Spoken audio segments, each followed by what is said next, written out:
بسم اللہ الرحمن الرحیم۔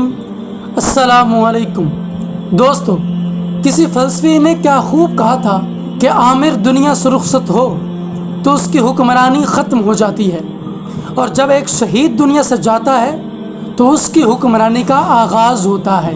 ظلم و ستم کی رات کتنی ہی لمبی کیوں نہ ہو، آخر عدل و انصاف کا سورج ضرور طلوع ہوتا ہے۔ انسان کو ہمیشہ اپنے رب پر بھروسہ کرنا چاہیے کہ وہ کسی نہ کسی صورت میں حق اور صداقت کا سویرا ضرور طلوع کرے گا۔ دوستو، آج ہم جس شخص کے بارے میں بات کرنے والے ہیں ان کے بارے میں صرف یہی کافی ہوگا کہ اسلام کے دامن میں ایک ایسا مرد حق پرست بھی پیدا ہوا تھا جس کی حق گوئی سے ظلم کے ایوان ہل جایا کرتے تھے۔ عبداللہ ہارون کون تھے؟ یہ 8 فروری 1924 کو جنوبی افریقہ کے شہر کیپ ٹاؤن میں پیدا ہوئے۔ اس ملک پر 16ویں صدی سے یورپی غاصبوں نے قبضہ کر لیا تھا۔ پرتگالی، ولندیزی اور برطانوی لوگ یہاں پر آ بسے۔ انہوں نے کھیت بنائے اور کارخانے سجائے۔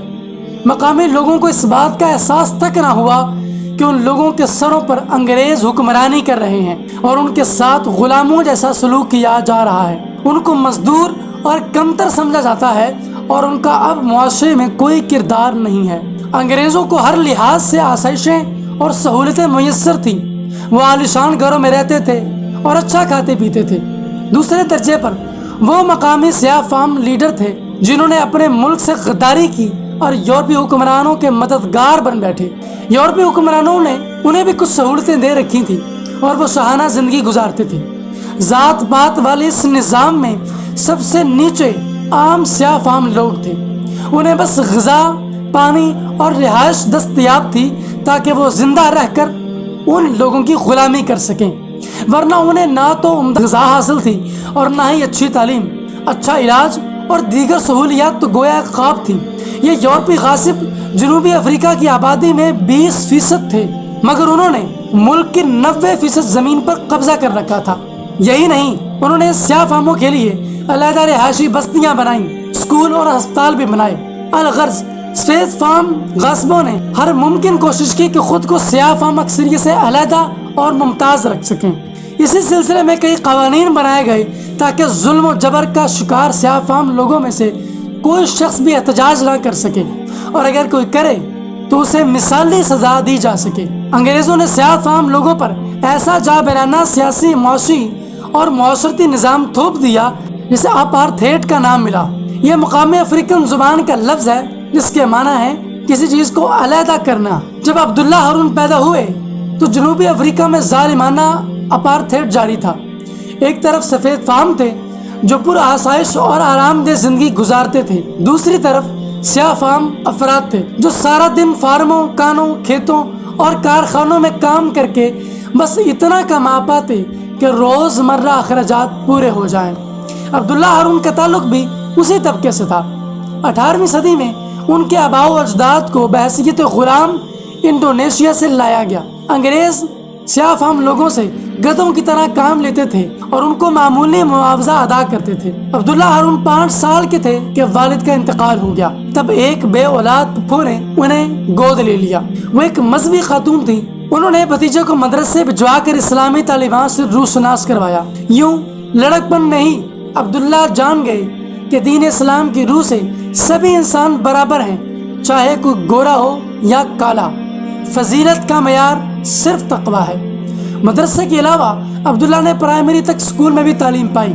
یوں وہ کسی حد تک جدید تعلیم سے بھی آگاہ ہوئے۔ پھپھو نے پھر انہیں اپنے خرچ پر مکہ معظمہ بھجوا دیا تاکہ وہ اعلیٰ اسلامی تعلیم سے روشناس ہو سکیں۔ یوں وہ 30 سال کی عمر میں عالم دین ہونے کا اعزاز پانے میں کامیاب ہو گئے۔ انہیں جنوبی افریقہ کی اہم ترین اور بڑی مساجد میں سے ایک کا امام بننے کا اعزاز حاصل ہوا۔ اسی اثناء میں ان کی ملاقات پاکستان سے آئے ہوئے عالمی مبلغ سفیر اسلام مولانا شاہ عبدالعلیم صدیقی میرٹھی رحمۃ اللہ علیہ سے ہوئی، جو تبلیغ دین کے حوالے سے پوری دنیا میں اسلام کی دعوت پھیلا رہے تھے۔